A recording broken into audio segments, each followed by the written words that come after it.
I made my own logo for this.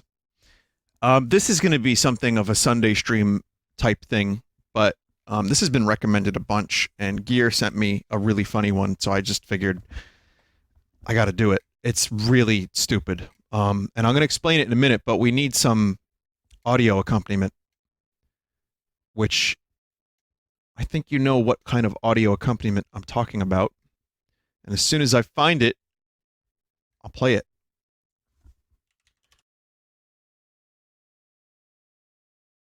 Algo music.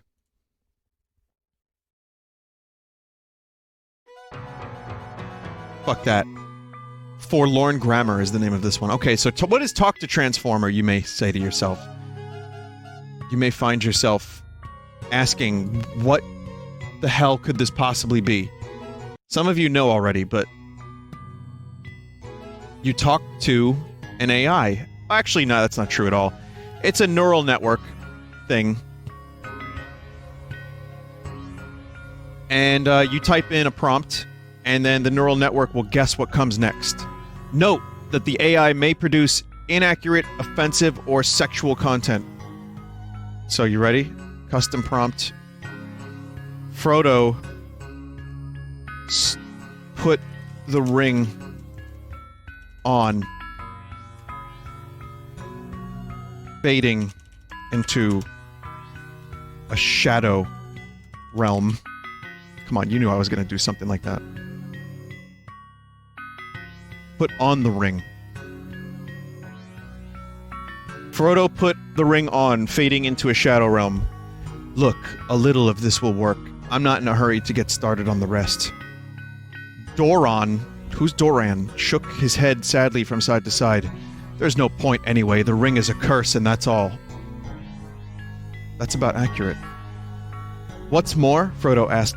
The hobbits exchanged surprising looks. Nothing. We can't make it to the Lonely Mountain without someone with an open heart to guide us. Wow. Then I suppose you should be able to, Doran said thoughtfully. You know it's no use trying to ask me what I want now. I know your heart isn't in it, Doran, Frodo said. But you won't regret asking what I really want. Besides, we'll have something to think about later, won't we? Or is that a no? Doran sighed. It's about an hour before the sunset. We'll need to go back now. If I have to make a decision, do you want to try to stop me? Or do you want to wait? Huh. This was almost smut. So, I think Thorin, it's supposed to be like Thorin. You know, it's Doran instead. Nothing really happens, but, I mean, we got the Lonely Mountain, the ring is a curse, and, Sunset. It's an original character, and there's other hobbits, so it was, you know, pretty good. Eat the pant slowly, said Bagan.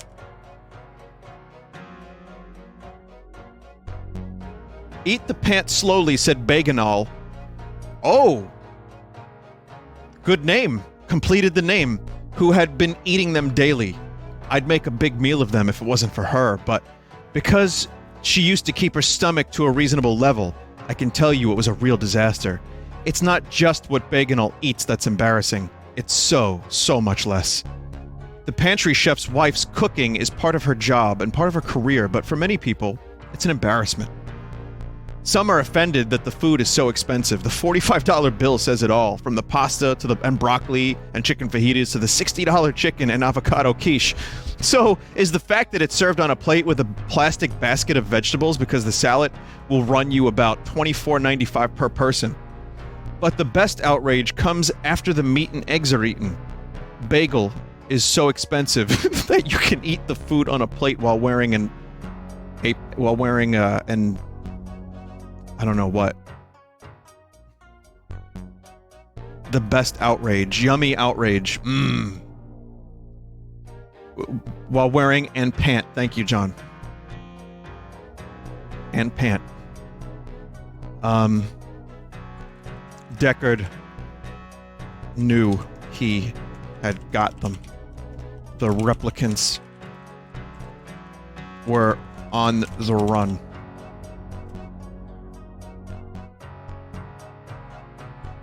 Deckard knew he had got them. The replicants were on the run and had to be stopped with extreme prejudice to keep their species off the streets. Holy shit! He also had to stop the clone army when he made a move and defeat the enemy. As the plan of making an army of replicants to keep his empire going was still in place, the clone army were just too powerful. It seemed like the clones were invincible to defeat. Is this a fucking Star Wars crossover with Blade Runner?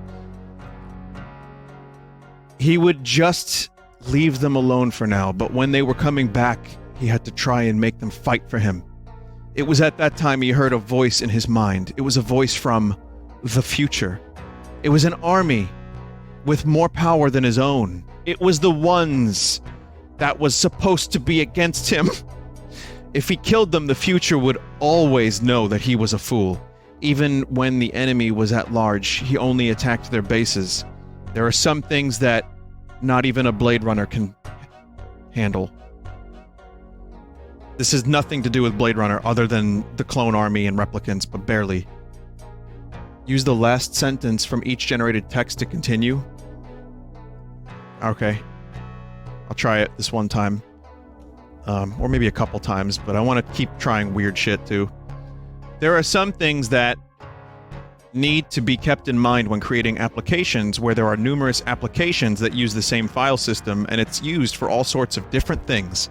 An example of this is the example in the previous paragraph where we were trying to create an application that used XAML, HTML to support more apps than we wanted. We ended up with a web application, and we have many web applications that are used to manage your XAML, HTML apps. We have several web apps used in the examples above. Now let's go through a scenario. Oh, God damn it. I'm not doing this one. I've also included a little section where we could talk about things that didn't make it in there. In part 1, we discussed the fact that a lot of folks still want to start their gaming career as a kid. Well, that's usually what happens. But to some degree, I suspect there's a stigma attached to that with young kids who are actually developing into gamers, and with older kids who aren't. Oh, this is a gamer sentence. Rise up! There will be a segment of the gaming audience that won't be ready to play, and there just may not be as many who are maybe playing. So you can think of it as a spectrum. You can look at it like something like this. Well, I think I'm a very good gamer, but I never wanted to really get into it because I think that this can be a dangerous game because you are not sure if you're doing an ethical good as a player and a bad player if you want to get some fun out of it. So I think it's important to... What the fuck am I... It's like words that don't amount to anything. It's really weird because it does remind me of looking at those strange cats and animals in, like, the, Gam Breeder. Like, you know you're looking at something and you can almost make it out, but it doesn't make any sense. So I think it's important to understand that there's a whole lot of evidence that this actually works in some cases. It's not perfect, but I think that you have to take into consideration all the facts, and you have to have really interesting cases. And okay, this is just word stew. Sonic grabbed the rings between his toes. This was a good day for he and Knuckles.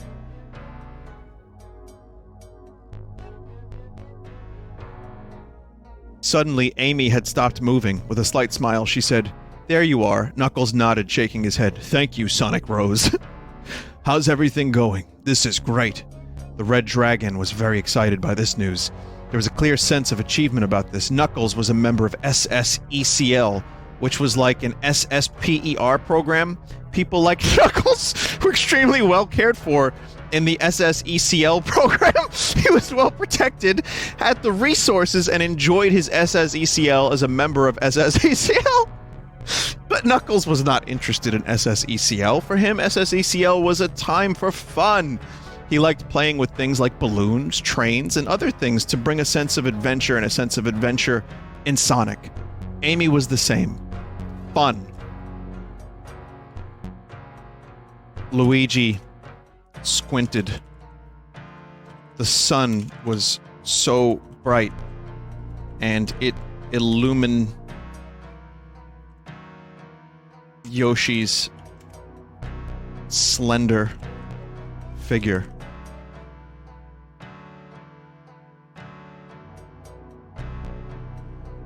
We didn't realize you were so fast. Zirion looked up from her bowl of fruit. It's just normal.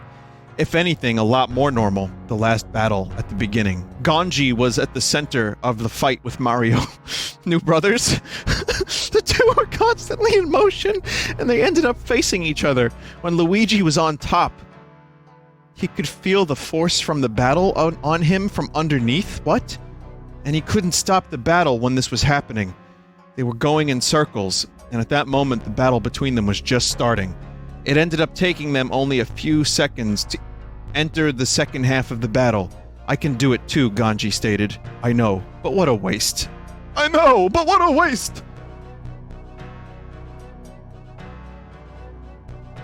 Aragorn jumped Iva the hill. Finally, my fanfic can be completed without me having to write it. Whoa, look at that place. Here it belongs to somebody else. Don't you know how much we were looking for? A large hole was formed in the ground under it, which was covered by dirt. Frodo looked at the hole and then carefully picked up a rock to try to put in it. But his fingers slipped off. His fingers slipped off and caught another one. Oh, okay. There was a heavy thud and a loud thud of chains and nails at his feet, but the chain was too thick and the nails too broad, so Frodo couldn't work it. He was soon caught. "You can't do it, you big fat goat," said Gimli. "What's been broken in there?" asked Gollum. "That's from the chain," said Legolas. "A long time ago I put it up on its side, and then I broke it as I climbed down." "You didn't really do that?" asked Aragorn. "I didn't really mean to," said Gimli, "and I don't give a rap what happened to those little bastards." This is pretty good.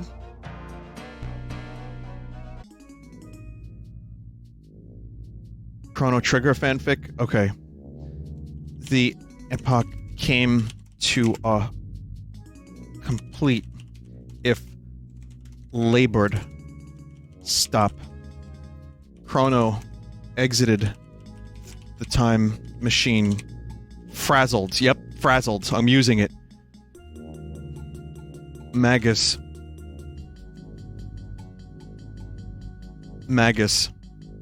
smirked at him, judging silently. Frog landed on his face.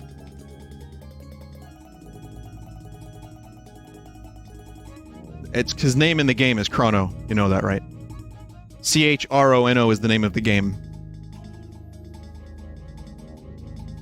Suddenly, he had to leave, and leave again. He was starting to cry all the way from the crash. He fell to the ground and crumpled. He was too young to survive this. He says he doesn't hate us. He just couldn't accept us. His heart was broken. He couldn't believe we were human. Frog is dead? There and back with them. Their children, their grandchildren, and their pets had already been gone.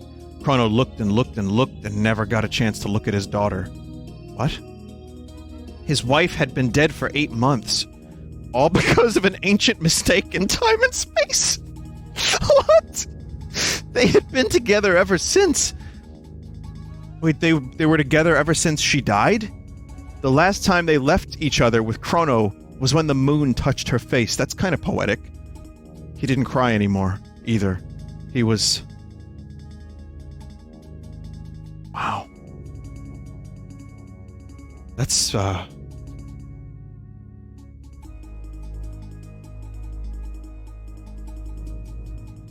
Vinesauce. Vinesauce. I am surprised it took so long to get back in shape. What did you look like, David? Well, I'm a pretty good runner. I have really good balance, actually. I run at a normal pace. And I think that although you can't train your legs as well as you can your arms, you can still run at a normal pace. And I ran a little bit in the middle of the year. I did get in a bit of good shape. This is just... All this is just a fucking... It's just Astroneer stream. We have 3 Davids. Great Zot, Mono, and Dave Cap. 3 Davids. It could be either of them. I just met him through my partner after I met him. He does quite a bit of work for me, and he's also my contact at the gym. And he's told me that he feels sorry for what David has done to him. Is that why you're asking for his help in getting in shape? Yes, it is. I feel sorry for him. I'll probably get to do what I should have done, but I am so sorry to have seen that kind of abuse out of... Out of what? When did that get in here?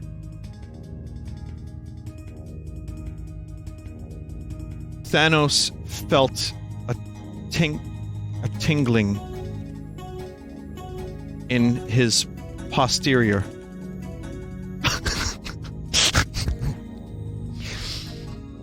A brief thought had crossed his mind, which he quickly ignored. Ants. Could it be him? Could Ant-Man have discovered his weakness?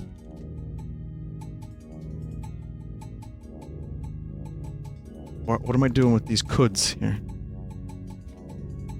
Everybody make the sign of the cross. A moment later, he saw ants emerge from behind the large boulder at the edge of the pool. They stood and began making their way towards him. Then they were too far away. Hang on a second. He realized that after their exit, he had to follow closely as his eyes and ears followed their path. He quickly caught up to them and grabbed them onto his arms. The ants didn't follow him. Ants, he realized, had always been with the Ant-Man. They simply kept moving forward toward the center of the pool. A small flame came out the side of the center stone. It was not orange, but yellowish. It was bright and powerful. The Ant-Man was afraid. When he felt the flare of the flame coming from him, he backed away and took cover behind the boulder as the flames... Which stone was that?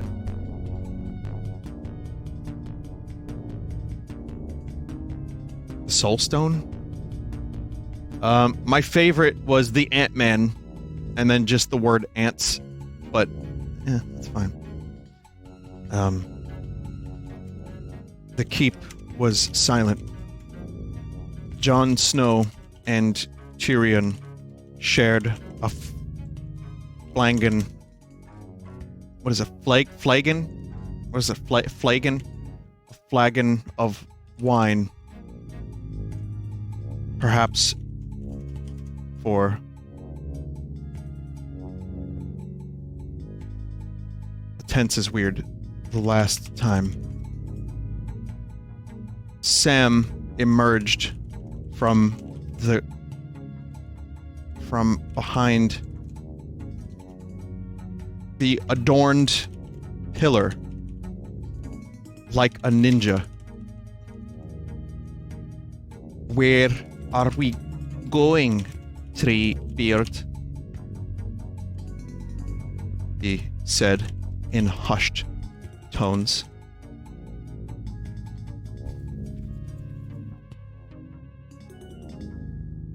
Tully's is waiting for us, Jon Snow. Tyrion smiled thinly. If you want, we should go back inside. Jon grinned again, but then he stopped.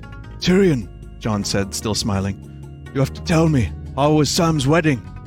There were whispers from behind the hearth. A dozen men were sitting side by side at one end, whispering and talking among themselves. Their faces were white now. The men looked like they were going to faint from exhaustion. He left her from in behind the... Wait, what is this? He left her in the stables behind, Sam said. She died without warning, for lack of a better word. Well, how do you think? The men snorted. She didn't want your wedding, Tyrion said. She said no, but she didn't want... What the fuck? He left her in the stables behind. She died without warning, for lack of a better word. Huh. Is this how they wrote the new season? Yeah, they did. Definitely. The Enterprise.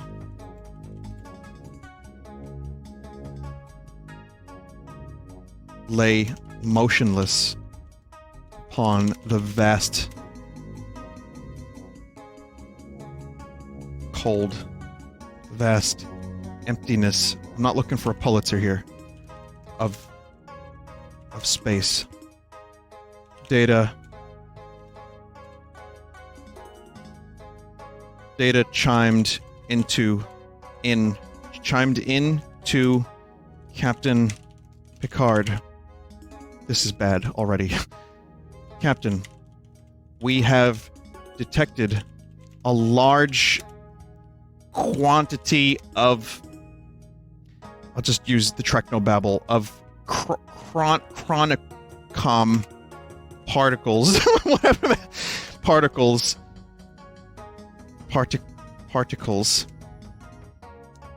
in the nebula off starboard bow. We're venting plasma at an accelerated tachyon particles? No, chronicom particles. You find them at Comic-Con from all the smells that combine into that. We're venting plasma at an accelerated rate. Worf growled and licked his chops. Sir, we need to set a collision course. Course? No, it's not. It's a collision course. What kind of course is it? Course. Sorry. English major coming through immediately. Riker spat at the idea and stretched his large legs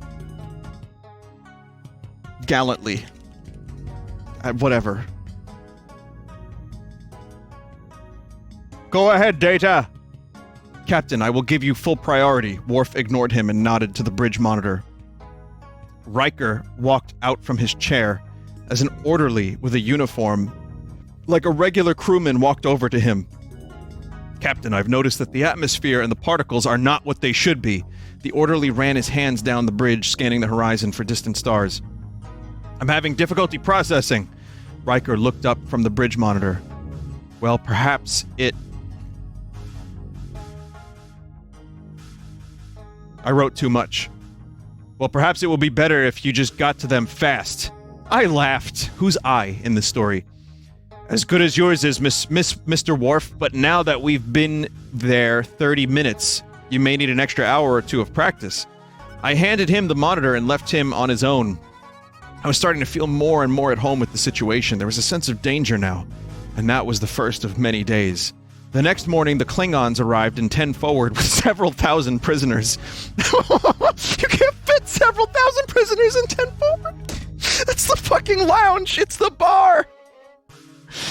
A large quantity of food and medical supplies, a large supply of antibiotics, some spare equipment, and dozens of battle cruisers with weapons of some sort, and even an anti-aircraft artillery gun!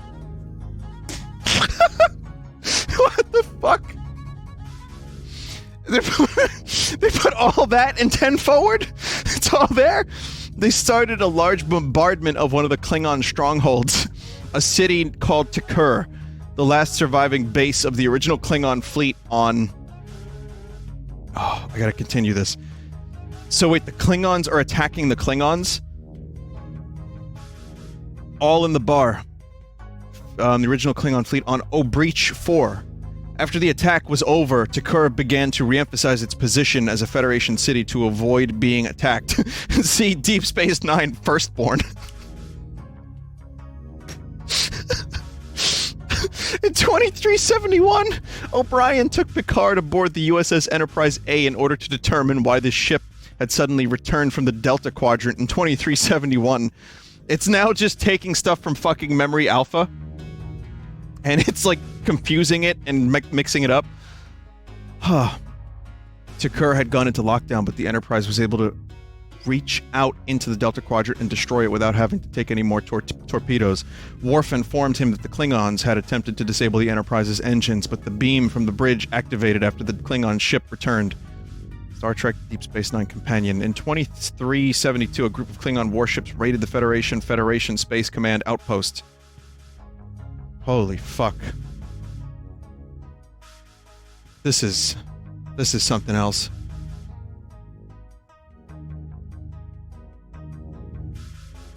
Colonel, I've infiltrated the weapons facility. Metal Gear is in lockdown.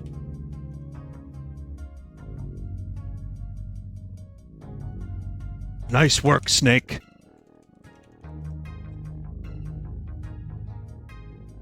Said Colonel Campbell. Is that correct for Colonel Campbell? Now, use your thick sneaking suit to avoid the guards. It's a thick sneaking suit, that's all.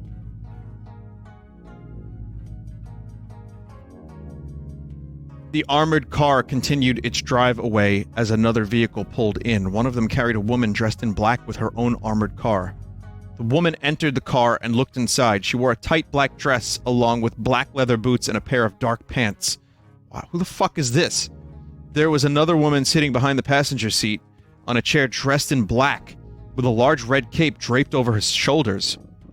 The woman wore a green jacket, white trousers, and black leather gloves that were long enough for her to be able to walk without slipping on those, but too short to fit anyone else. Snake and Campbell walked into a closed office located atrium building. The building was surrounded by fences and guards. Most of them... Yeah, she walks on her hands, everybody. Don't question it. It's Metal Gear. It's on brand. What the fuck is this? I gotta select boats? They don't want me overloading the system, I guess. Most of them were holding their guns ready. Campbell ordered everyone in the office to drop their weapons. Let's get this over with. You've all been here for more than a week, Campbell said excitedly before stopping. Campbell's lips were dry, revealing his bloodshot eyes. Campbell didn't want to hear about the pain he had taken from that night. He wanted to know about the new friend he had made. Suddenly, Campbell started to panic. It was then that he noticed that there were two boys staring at him from a corner behind the desk. One of the boys stopped abruptly in his footsteps and looked Campbell directly in the eye. He looked at him quizzically. Hey buddy, what are you doing here, bro? What are you doing here? Hey, you know who I... What are you doing here, bro? Classic Metal Gear dialogue. Hey, you know who I am? This guy. This is the guy that has written me a note. Please read my latest novel, Eternal Punishment, and see if I have any plans for you. This guy is the same guy who wrote, I've been watching you all night, and now writes, we're still in love, don't go back. What the fuck? I don't know the Colonel was an author. But my love to the world, you're my biggest fan. We're in love with other people. The same guy who wrote A Letter to Your Mother. This guy also wrote, I still love my mom. Okay, maybe he isn't the same guy, but this is how much it sucks. I've gone to your funeral. I've written a letter to my mom. I'm still in love with you. Wow. Tommy motioned lazily for Mark to join him on the roof so they could play football from 3 feet apart. Ha. Said Tommy. Denny watched.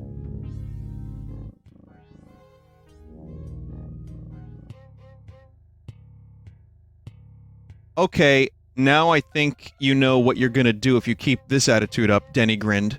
I don't think so. The more I read the stories about Tommy's attitude when he grew up, the more I started to understand just how tough Tommy had it. He worked extremely hard and did whatever he was told to. But it was also extremely annoying that there would be people questioning his ability to handle himself. This is like real life Tommy. This is like Tommy's I put Tommy and not Johnny, which is his character's name. No matter, he made sure to be respectful of others and do his job properly when doing so was required. It was also a factor that Denny was trying to understand himself by having Tommy come with him on certain missions if the latter wasn't available. He was not sure how exactly he did it. Exactly. Huh. But it got to the point where he had to take care of Tommy every time. Sneaking missions. There's like an overarching story here.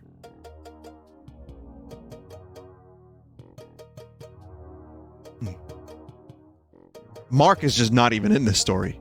Mark is gone. Mark is dead.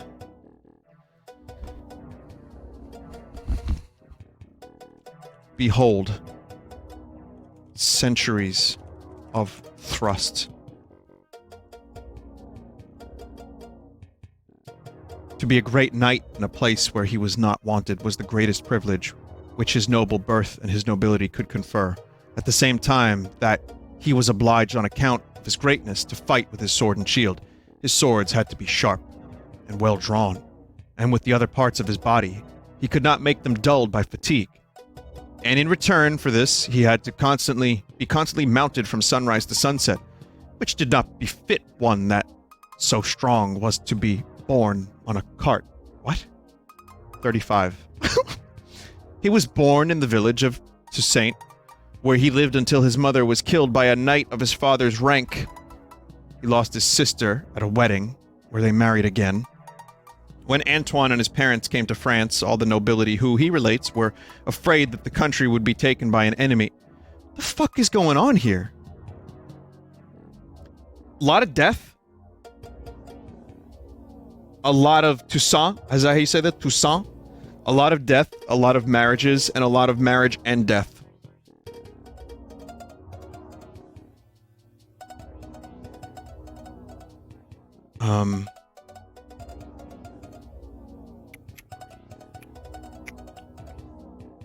I don't know, let me think about what I want to do next. Link.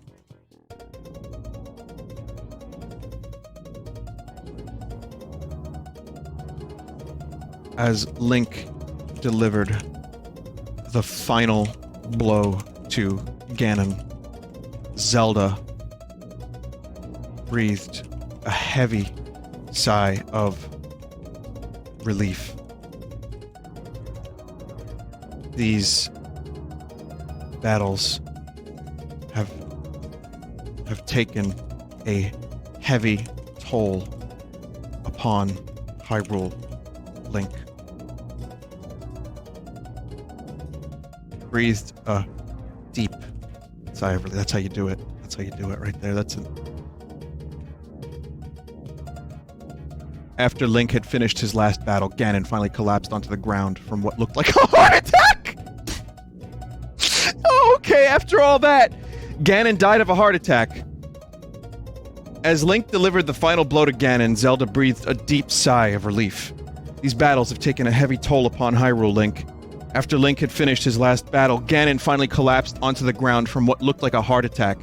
Link was stunned at how quickly Ganon had fallen. He couldn't believe how easy it was for Ganon to be defeated after so long. He knew, and Zelda had been having some fun with this strange situation, and Zelda had been enjoying their company a lot. Now Link was worried that he, Zelda, would end up talking to Ganon again, just a few of these fights away from having his revenge against him. He couldn't help but think to himself that Ganon, once the evil had gotten as much grief as he had, was the worst thing that could happen to Hyrule.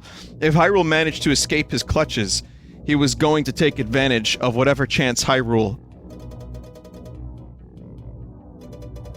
I'm going to continue this story. I think Hyrule is a person in this story. Or was. Hyrule had to take advantage of whatever chance Hyrule had to turn the tide of this war and claim the Hyrulean Empire. So it was that his father set out on an arduous journey, bearing into the Heartless Sea 3,700 years prior to Link's discovery of Itazura? What game is this the next Zelda game? In time, he was finally able to reach Hyrule through the sea, and, with the advice of his trusted guide, Hyerbus, he traveled to Hyrule Castle on that fateful day. As an eager to return with his kingdom to Hyrule, Hyerbus was in no way interested in having it lost. He did not like the idea of a peaceful time for Hyrule. To be fair, the whole place was full of chaos and terror. It seemed that they lived the most peaceful and prosperous time of the Hyrulean Empire. Hyrulean Empire. It was also a time when many of the many new lands, Hyerbus, different spelling here now. Now it's Hyrbeus, had just discovered were also coming to. Mate, I'm done with this story.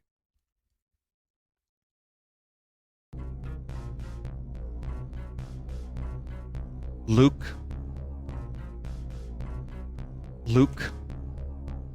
stood in awe. He couldn't believe. Even after all the strange things he witnessed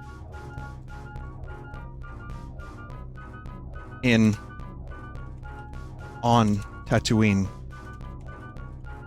that how you spell Tatooine? He couldn't believe his eyes. A bigger Luke. Perhaps taller by only 2 inches.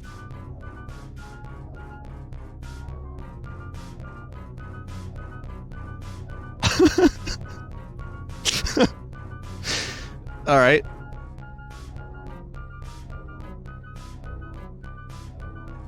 Tatooine is spelled correctly.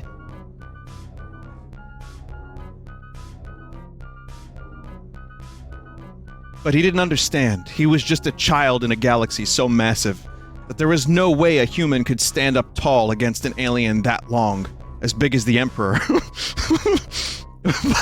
Tall, you say? You've heard my story, haven't you? Luke asked. The other stormtroopers watched him. And this one just turned out to be just as good as the others. Then, in a matter of minutes, his words filled with fear and shock, as well as awe. And awe. That's how you know there's a lot of awe. You've just came from a place many, many light years away, from Tatooine's endless void. Luke spoke to the troops, as if this was not even possible. He was referring to his longtime friend, Rey! But you've gone there and come home, my good young friend, and all those who have crossed your path, that path, have been able to say that they did so out of love for your... What's Rey doing in here? This was original trilogy. This was like episode 4 I was trying to write about. I guess Rey's a time traveler.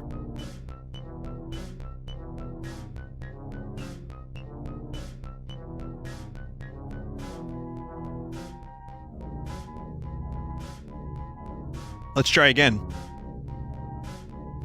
Okay, perhaps taller by only 2 inches. He had never before walked along the dusty roads of the Old Republic with his eyes half closed.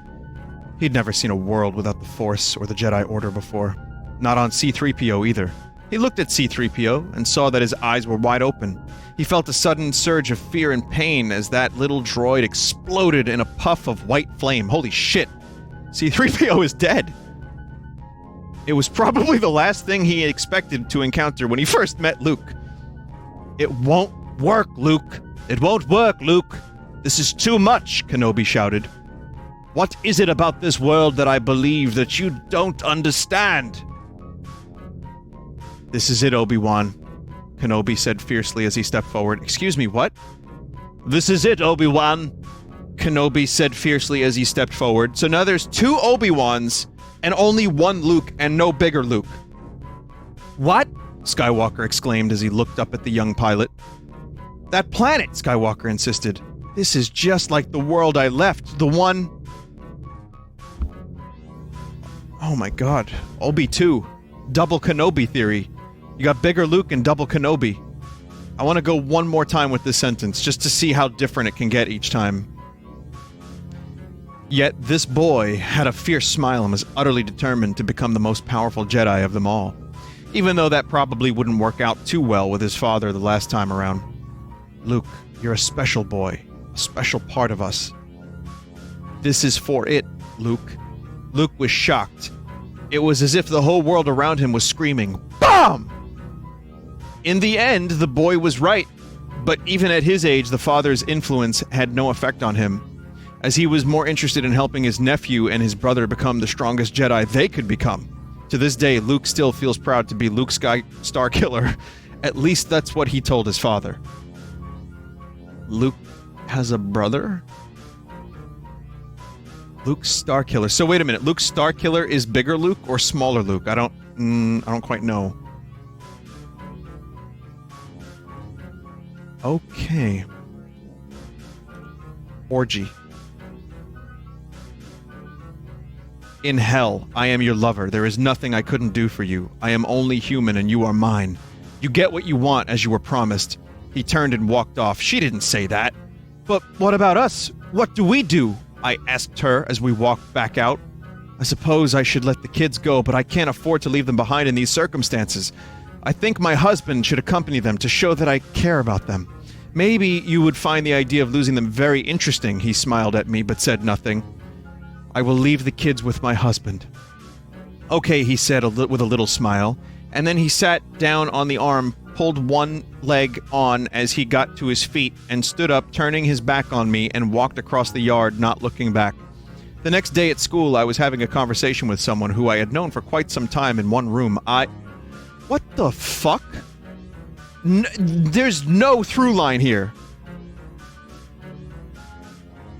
Bart gnawed fiercely, upon the pant. He could hear Homer screaming a guttural war cry.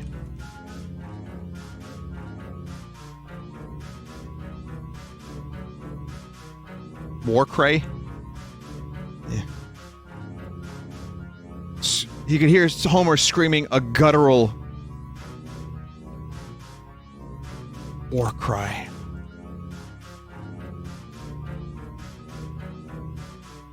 As he approached the boy with belt in hand, Marge crumped quietly in the distance.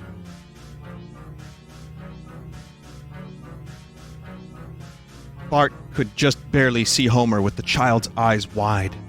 This had to have been a really bad day. They certainly didn't look very happy about it. Well, there's one more thing, he thought in desperation, and put on a look that would put all those bullies to shame. Homer! Bart! He called down. Marge! Bart just called to himself. A muffled growl was heard, but Bart quickly dismissed it. There was obviously a problem. It's all right, he mumbled to Mo. We'll get home soon. He pulled a plastic-covered bag to a halt and pulled out a paper with what looked to be a large list of answers. Mo handed the bag over to the others. This is the answer sheet, all written down from memory. But what you don't know doesn't kill me. He looked around at everybody who wasn't... Huh? There's others here? Homer, this is the answer sheet. I can't do Mo. Yeah, I can't do Mo. Homer.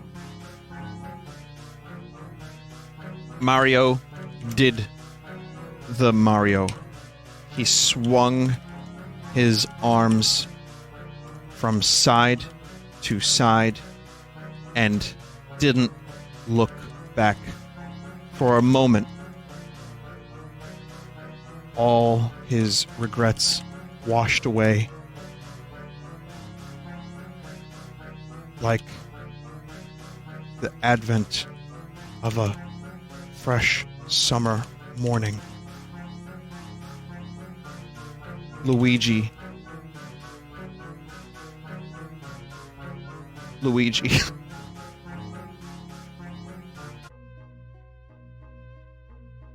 No one ever said it was better than Mario, Luigi.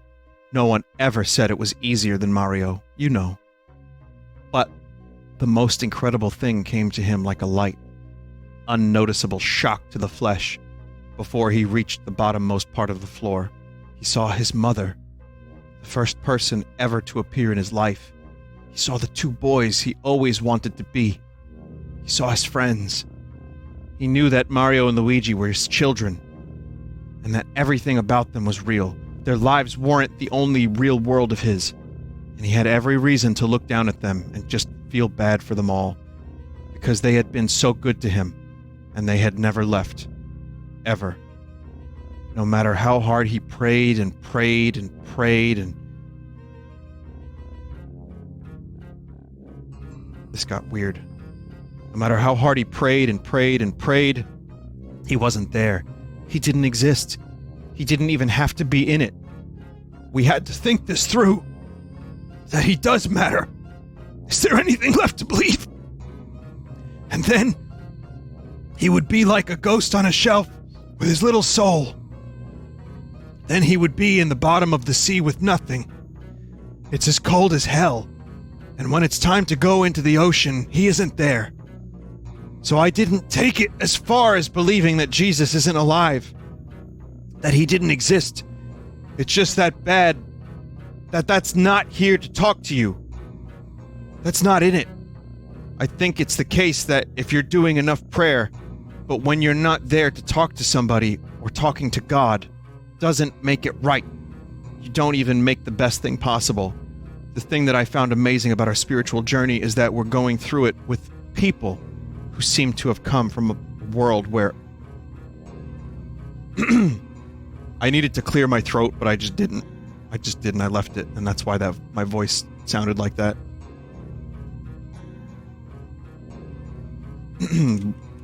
Wario climbed to the...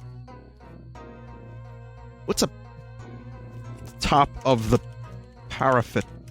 What is that? What is a parapet? It's a... How do you spell parapet? What is it anyway? Parapet.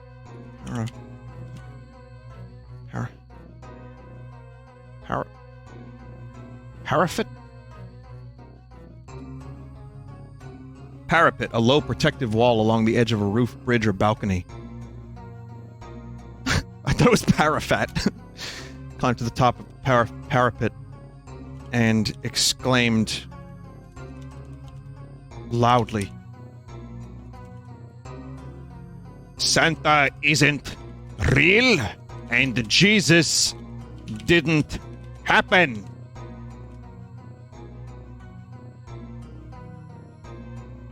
Yes, you are, but that doesn't mean Santa isn't real, does it? Mario exclaimed excitedly. Well, actually, you probably didn't think of it that way, Santa remarked. Yes, what else can I give you? You can just pretend Santa doesn't exist and pretend he's an imaginary person I created. That's a funny idea.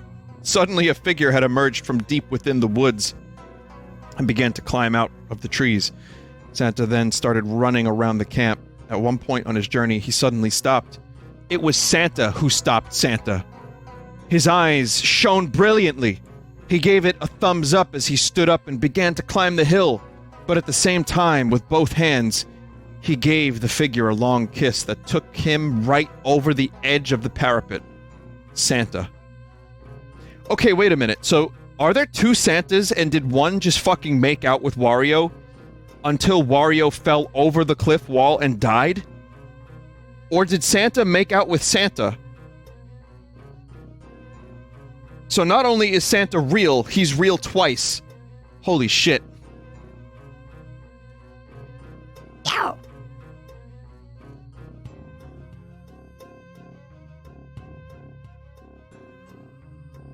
bleated meat as he emerged from his egg.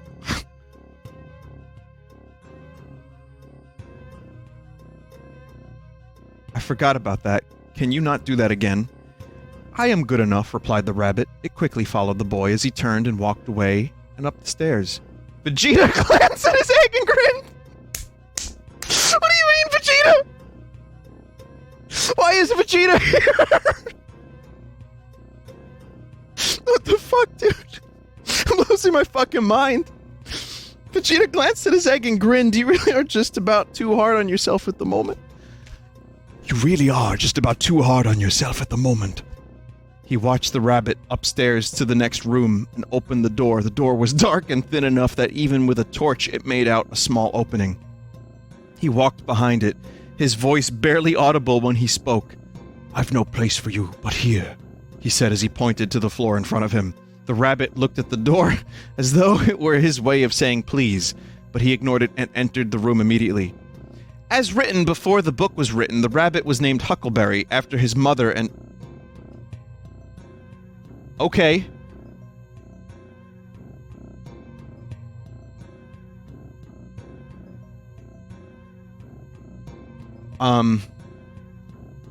So, holy fuck, man. What a fucking thing this is.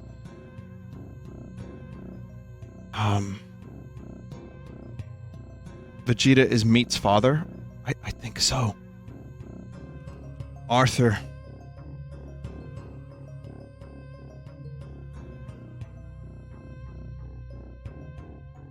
Coughed. But managed a word or two.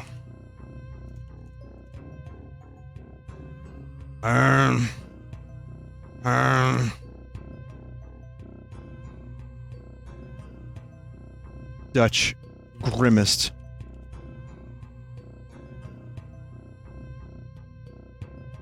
And continued studying his map. Now listen, son. I have a plan. One more haul. One more train. And we'll be retired in Tahiti.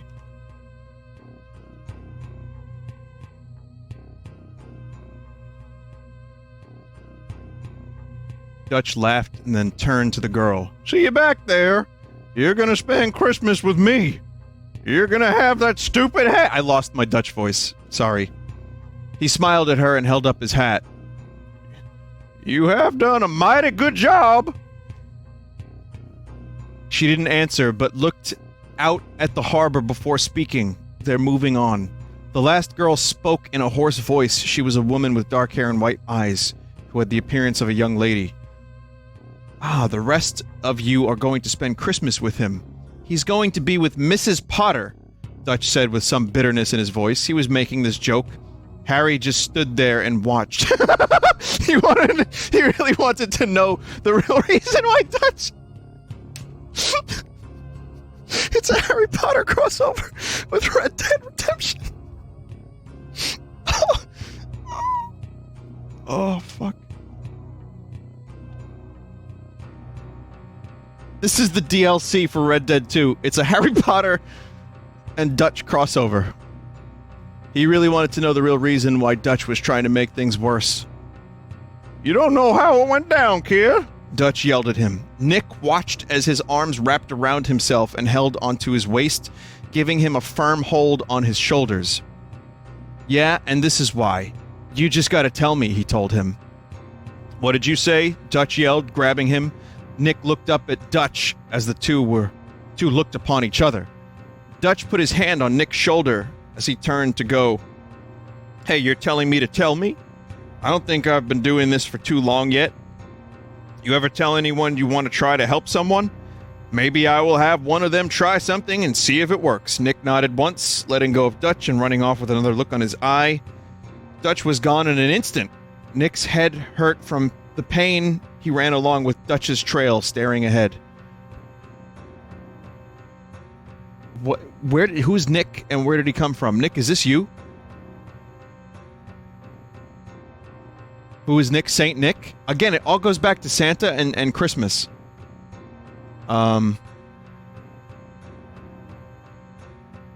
Yeah, I think it's probably something like that.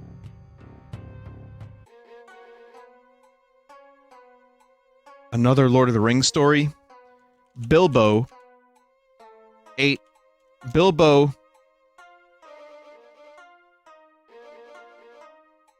saw dildo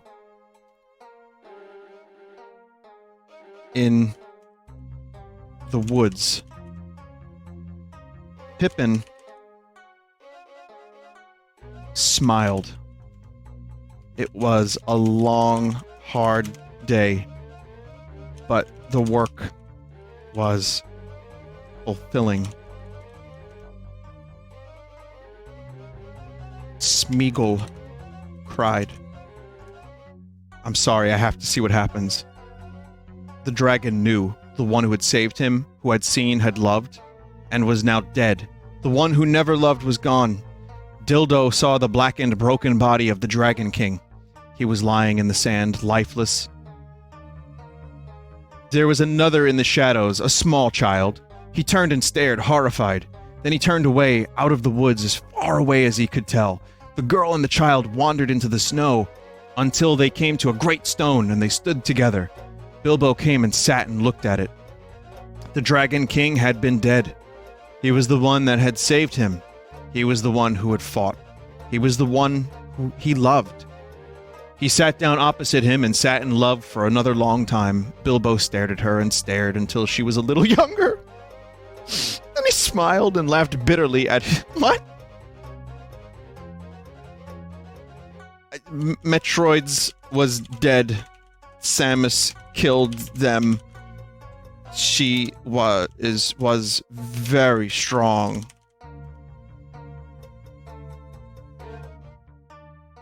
She was even tougher than before. With your help, though, you will be able to defeat her again. Samus returns.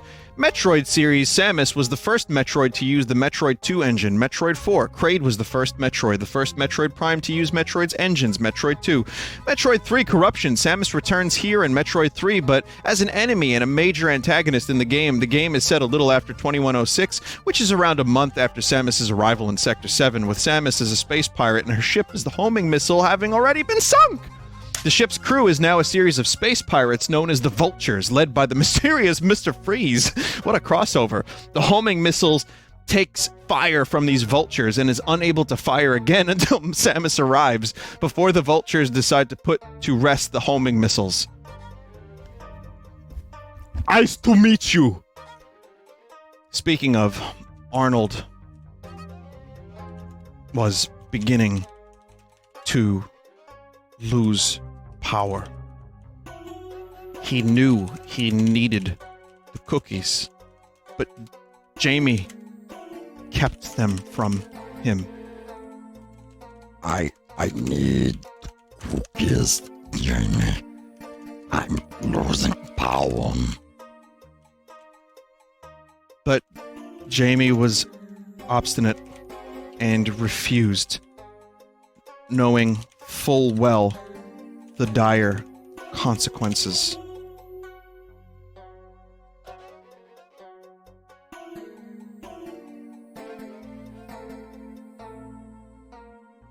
So Arnold left the room. He was alone and could hear his wife cry. Jamie was back, her arms around him, her eyes wide with distress and fear, a look of terror that was no doubt compounded by her guilt. She sobbed for the umpteenth time. Jamie felt his throat tighten. He could barely breathe. He pushed her down away from him and stood. At his side, he could see her face, but she was covered in dirt. It had grown so much from years of abuse. He couldn't see it. He could barely see her eyes. All of her life, she had been a liar, a monster. The person she had spent her life on Earth for, a daughter, her father. All these months of abuse and lies, and how the fuck did this get so dark? Haha, cookies. This is his cookie story, right, everybody?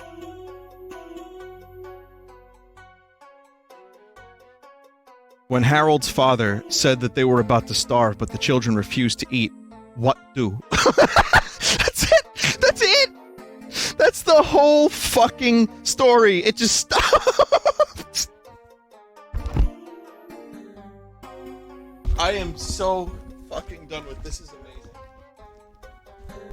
What do? It just gave up. Oh. Fuck. Fucking hell. Fucking hell. Do we do that? He said. The girl's face instantly took on a grim expression of horror as she clutched her head in her hands. He nodded to himself. Then you're fucked, right? No, the girl snarled as he moved to touch her. Fuck me, I'm going to come. Oh, no! No! No! No! No! No! That's it. It just generated an O and some exclamation marks.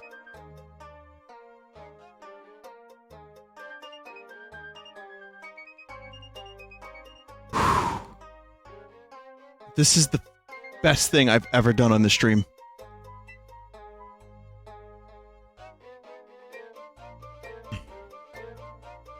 She was a tall glass of water, said Deckard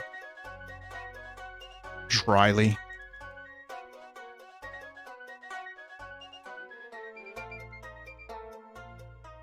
It was a tall glass of water. Sushi. It's what my ex-wife used to call me. Cold fish.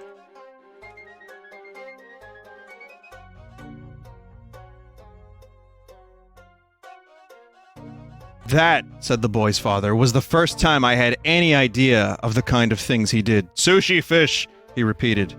But you had them all the time. He opened another pack and poured himself another glass. He took his cigarette off and put the tip into the bowl, not flinching when he lifted it, and inhaled a thick vapor. His fingers were like those of the snake men. Snake men? You never told me, he said after a moment, turning toward the house as he smoked. He glanced back. I do like a quiet boy, don't I? But I don't expect much from you, either. You reckon you'd be so good as to take in me son? And he thought twice. At this, he thought twice. No. Then that's what you must do, said the boy's father. Go to the park at once.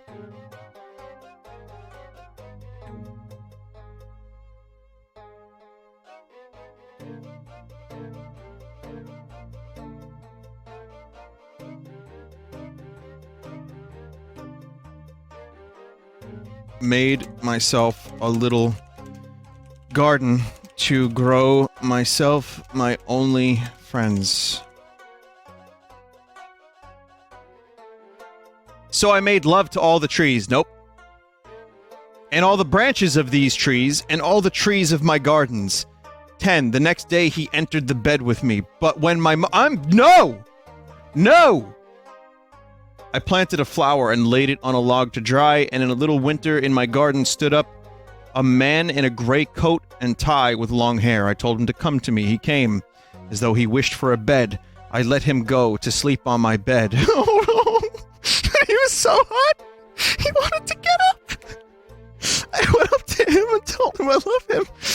As he stood there, I kissed him on the forehead.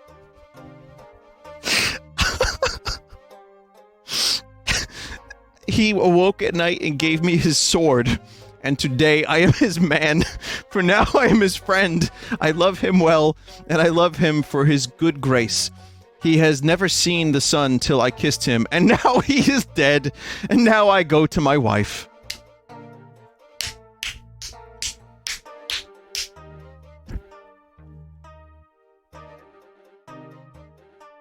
Sword.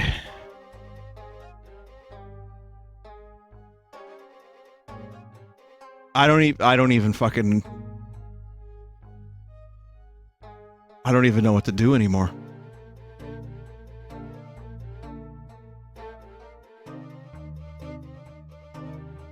You find a stray cat girl on your doorstep.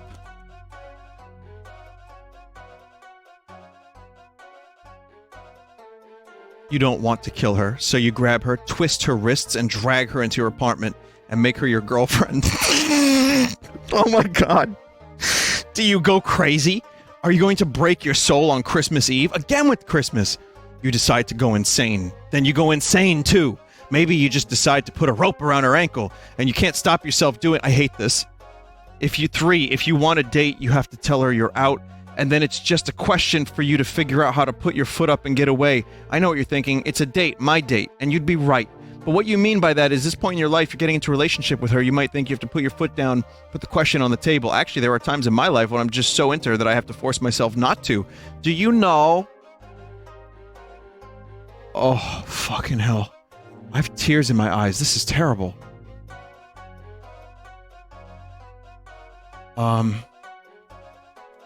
I gotta try one more. Mars Volta lyrics. What am I doing here? Cygnus. I want some Mars Volta lyrics.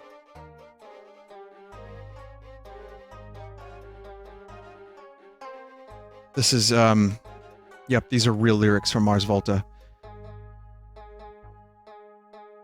All the brittle tombs on the sidewalk. I'd rather play in the cold air, a birdie's eye view of my feet, a big old black cat's head. I don't think Cedric finished this song himself. I know what you're saying. I can hear you, baby. Baby, I can hear you. I'm a bad girl. But no one can change your heart. It's stuck there, so they'll have to leave you alone. That's like saying you're wrong. You were born that way. I know what you're saying. I can't hear you, baby. Baby, I can hear you. I can hear you, baby. I can hear you, baby, baby, baby. It just keeps going. Wow. All from this, huh?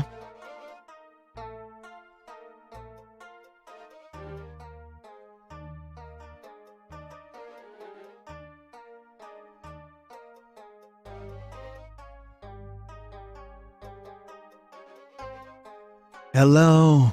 Is there anybody in there? Just not if you can hear me. Is there anyone at home? That is a really nice call. Is that a girl? She is kind. Is that a boy? No way. Let's go. I am out. Okay, so that explains the little white girl's strange behavior. It's not because they're really lonely. In an earlier episode, the boys go to the prom with their moms. I love how the girls respond to each other, but for some reason, the girls seem to see this as the boys.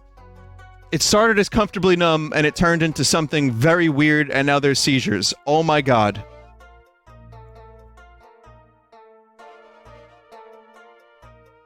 In the town where I was born, lived a man who sailed to sea. And he told us of his life in the land of submarines. But his father told me the story in his bed where he slept on his father's table, and he said, "It's not all of us. You have come here this way. Well, I have come back to find my father has died. His daughter had to make it all through me to be mine. And there's no one else left. That's me again. And there's no one else left to fight for because you are here. And those who are now dead are mine by right. By right, I'm my man in the yellow submarine. What am I fighting for? We all lived in a yellow submarine. My father has died. His daughter had to make it all through me to be mine. There's no one left. That's me again. And there's no one else left to fight for.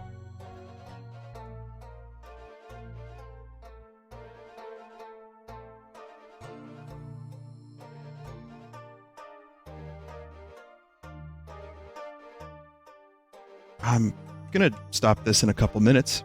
Somebody once told me the world is gonna roll me. I ain't the sharpest tool in the shed. And I ain't the fastest when I'm out there. But now that I live, I feel lucky. I ain't the tough one, but I ain't soft. I never knew nothing like this. The world's gonna change my heart when it do. So I'm a real tough lady when I'm dead. Cause it won't be me standing still. Cause I'm the girl who's not gonna give up. I ain't gonna make it. Ain't nobody else but me. But when I'm dead, I'm the strongest in the land. But now that I live, I'm just feeling happy. Let me live my life and then I'll forget and leave. To make this place better, let me live my real life. But this town's going nuts and there's no rest for the wicked. So, no matter what happens, it's gonna be alright. And when I'm live, we'll be fighting for the air. So, I'm a real tough lady when I'm dead, cause it won't be me. Da da da na na. Oh. Wow. Little Cage the Elephant in there. We can come back to this another time. But I'll just do like one or two more real quick. Because, Peter Griffin stared blankly at the strange creature. Doodle dip, it uttered, without so much as a second thought. Homer nodded. Not nodding while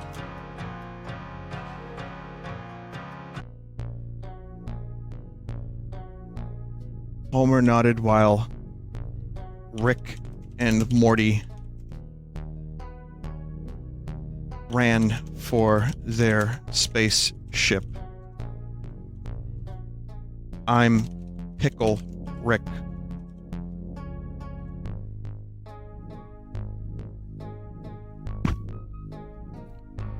Rick called happily, then reached over and took hold of what at first seemed like a small rock. Then what made Pickle Rick tickle them wasn't that there was always just a little more than Rick could handle. The object looked rather small compared to the two, and its very definition made a very bad appearance. Pickle Rick's gaze stayed drawn on the rock as he stared there for a moment.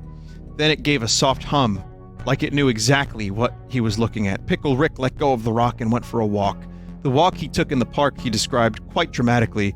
He wasn't sure what to say, but kept walking. It took Rick a full 4 minutes to... God damn it. Let's just do this one instead. This was on account of him having no idea who he was and where he came from. Griffin, who was still sitting at the door, was about to leave the room when he felt something pushing him down.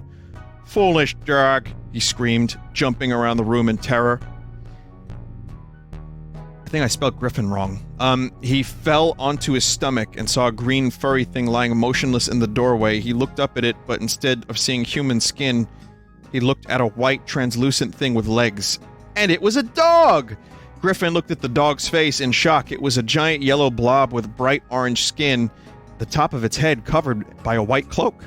Griffin was so shocked that he felt that his stomach was going to burst.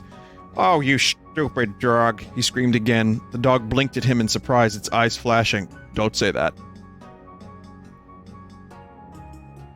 Bob knew that his business was failing.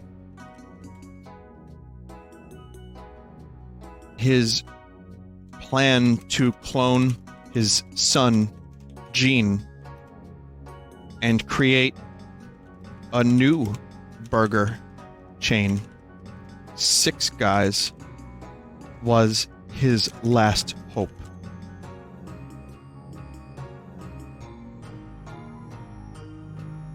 But the first Burger King restaurant opened in Washington, D.C. in 1999, and it was a success. The name changed in 2001.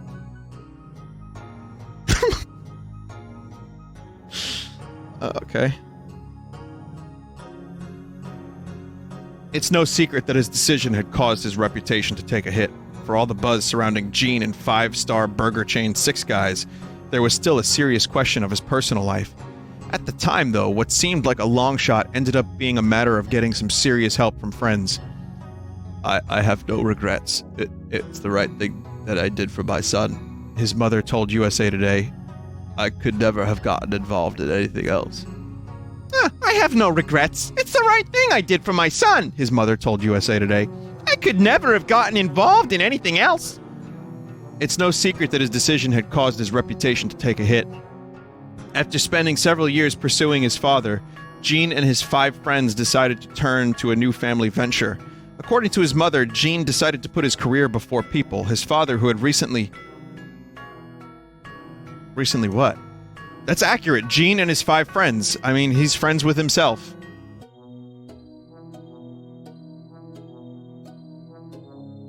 According to his mother, Gene decided to put his career before his people. His father, who had recently passed away, of course, had been trying to buy his son the opportunity to be a doctor's assistant. When Gene asked him, "Why aren't you studying medicine?" his father had also tried many times to persuade Gene to be an entrepreneur. And then he had given up, in the hope that Gene's future would hold a better lifestyle instead of his own. Then Gene's aunt came to him, and with a little encouragement, he decided to take up medicine himself. In 1998, there were just 4% of the people between the ages of 20 and 54 in China, and those between 30 and 44 made up 25% of the country. At this age, many doctors in China are expected to provide medical care, family medical care, to their aging parents, which many women who have had children have to undertake at time when other tasks... Well, it's just nothing. It's just nothing. Mr. Dink told Austin that he didn't have the ability to create a time machine of that magnitude. He would be stuck in 1993 forever. Doug was pleased.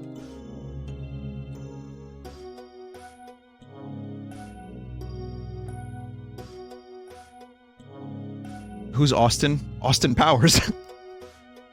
Well, it's not working.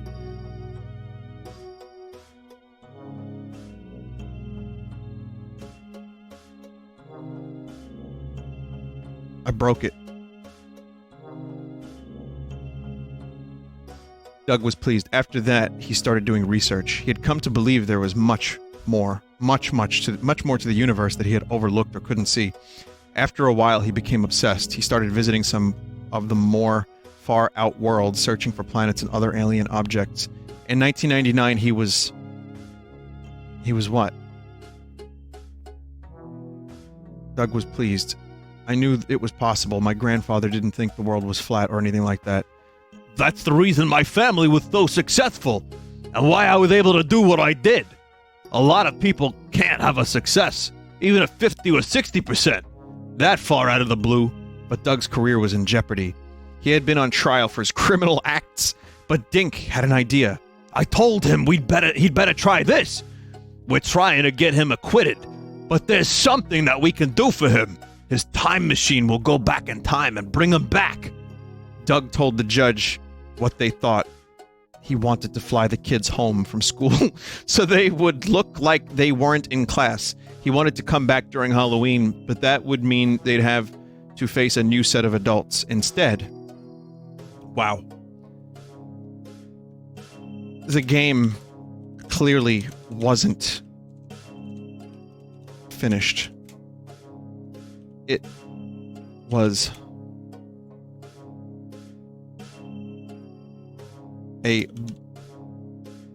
was full of bugs, inconsistencies, and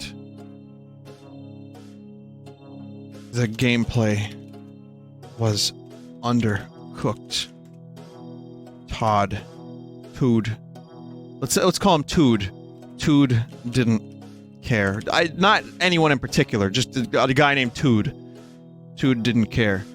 He knew he needed to get the game out before holiday season.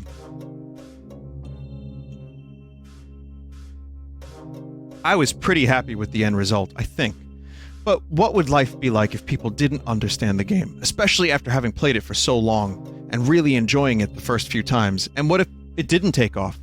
And how would I get paid if I didn't give Tood all the credit? So there was a lot that I wanted to work out, and I was hoping for a solution to a key problem to solve at that point. This issue, the game wasn't finished even after I had worked on it for nearly 4.5 years, is something where many things work out pretty well. It's not uncommon in games. Some game is going to have a game jam or a crowdfunding campaign like Kickstarter or Indiegogo, and they're... Oh, holy shit. Todd released Skyrim. Patch 1.4.9c.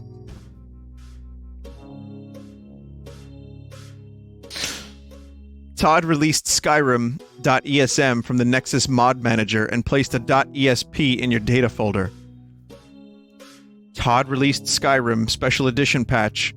It's giving me a fake patch note. What are these patch notes? The mod adds several new NPC types and adds a host of various gameplay changes, new NPCs to join your group and new spells to cast and effects to interact with them. And then it's just this again. Todd released Skyrim on the toaster of death. He said, "Now that I have put our game at risk in order to build a game on toaster style, I'm ready to talk about how we manage that. The first priority is ensuring our players enjoy Bethesda Softworks' award-winning RPGs, which are, in my words, full-on fun." He went on, "I'm looking forward to letting you know what we mean when I say we're putting toaster style behind Skyrim." Skyrim for the toaster takes Skyrim fans on a fascinating journey to meet new characters, solve new puzzles, and discover new ways to kill time as dragons. For fans to create a save game, users create a game file called Skyrim.esm. Using that file format, to be able to create save game, users must first create a folder inside that game so you can save your game in there and use Skyrim's autosaves. Some users have already created save games for older... It's not going to get better than that.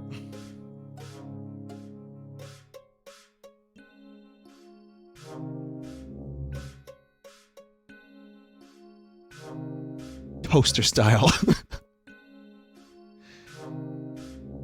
Hang on a second. Oh, wait, no, we got one more. I got one more. I know we can't get better than that, but someone in chat just pasted a good one. These seem to be energy resources, but I've never seen this type on Earth. Zhang Yi, who was listening with concern, responded with a soft laugh. These have all been made through space battles with stars. They can be absorbed with their bodies and absorbed with their minds. However, I haven't seen these before in Earth or the Moon. You get it.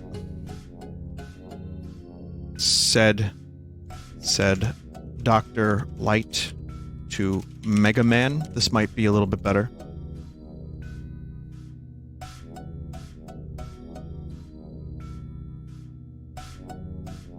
Well, you're right. I've never seen anything on another planet either. You must be a lot different, that seeker of the past. I've never seen you as I do now. The past has changed. As it goes through time, your time is now. Doc Light. He's now Doc Light. You know, it's chill. It's chill. I never knew. I don't know how. This world is so strange. A seeker. Skeletons of the time you see as dragon. The seeker you meet in the end would not leave the dragon, but would instead wander a land far to the east in time. Some believe this may have been the dragon himself. Wow, that changed quite a bit. Gabe finally released Half-Life 3. Last one. Gabe finally released Half-Life 3 Episode 2 for... Gabe finally released Half-Life 3 in 2010. It's been the longest-running gaming title from Valve since its inception. We've been waiting for Valve for years. It's a little early to talk about a sequel, but the company has been very good at talking about their next game, when to, and to where. Here's a look at what's up, the future of Half-Life. Half-Life 5 is set to see some big... Half-Life 5 is set to see some big changes. There's definitely talk about making the game better in the future. Last year, Gordon Freeman was released from the final game, Half-Life Extraction. A few months ago, game director Michael Avon Oeming announced that Freeman would return to appear in Half-Life 4. The game would appear in March 2015. What the fuck alternate reality is this? Gabe Newell finally released Half-Life 3 after years of development. Let's try one more. Gabe Newell eventually published Half-Life Source after months of development. Okay. It ran into serious performance issues, so Gabe put an end to the project and stopped working on the engine entirely.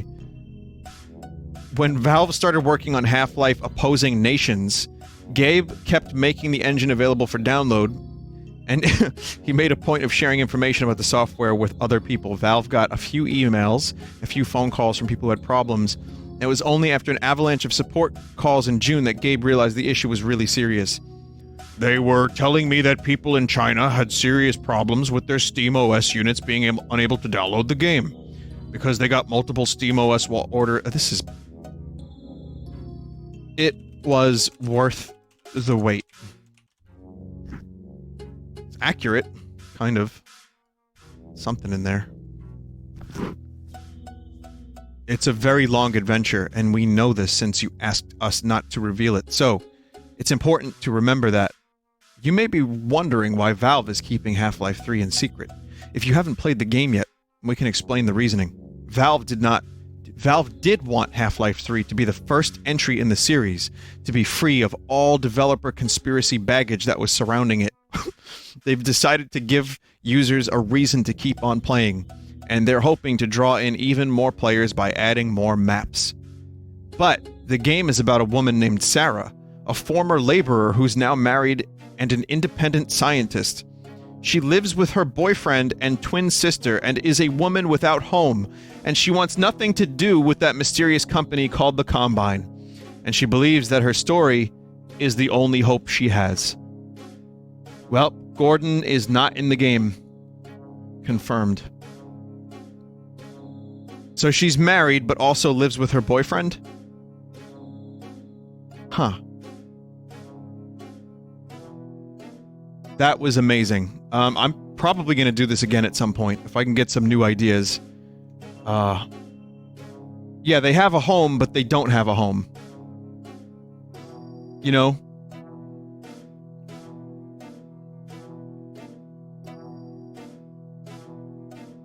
There's people that are sending me tons of things. But I'm definitely not going to, go through these. I'm sorry.